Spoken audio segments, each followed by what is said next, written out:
अमरीकी सदर Donald Trump ने ईरान को एक हफ्ते में मुआहिदा न करने पर बिजली घरों और पुलों को निशाना बनाने की धमकी दे दी। अमरीकी सदर डोनाल्ड ट्रंप ने आबनाए होर्मुज़ में जहाज़ों से टोल टैक्स के बयान पर यू टर्न लिया और कहा कि किसी मुल्क को यहां से टोल नहीं लेना चाहिए। दावा किया कि मंगल को ईरान और अमरीका के मुज़ाकरात हुए। उन्होंने कहा कि ईरान पर उस वक्त तक हमले होंगे जब तक वो न कह दें कि बस अब बहुत हो गया।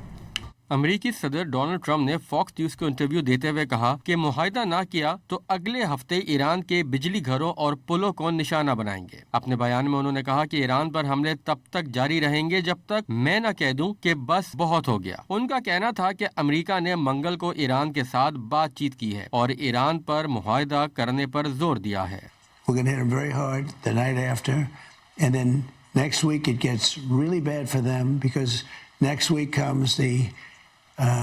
Power plants. Next week comes the bridges.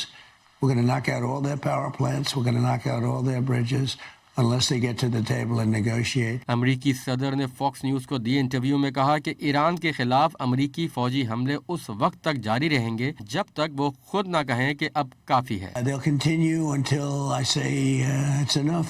I mean, they'll continue. They've been, the word the military likes to use is degrade. They've been degraded to a very low level. दूसरी जानिब इराकी वजीर आजम ने अमरीकी सदर डोनाल्ड ट्रंप से white house में मुलाकात की। उन्होंने कहा कि इराक में मुसल्लह अफवाज के सिवा किसी भी इदारे या ग्रोह को हथियार उठाने की इजाजत नहीं होगी। सदर ट्रंप ने कहा कि इराक के नए वजीर आजम अच्छे लीडर हैं और अपने ओहदे में तवील अरसे तक रहेंगे। इस मौके पर अमरीकी सदर ने अपनी ही कही हुई बात पर यू टर्न ले लिया। कहा कि आबनाए हुर्मुज़ में टोल टैक्स लेने का ख्याल ही नापसंदीदा है। नहीं चाहते किसी को भी आबनाए हुर्मुज़ का टोल देना पड़े।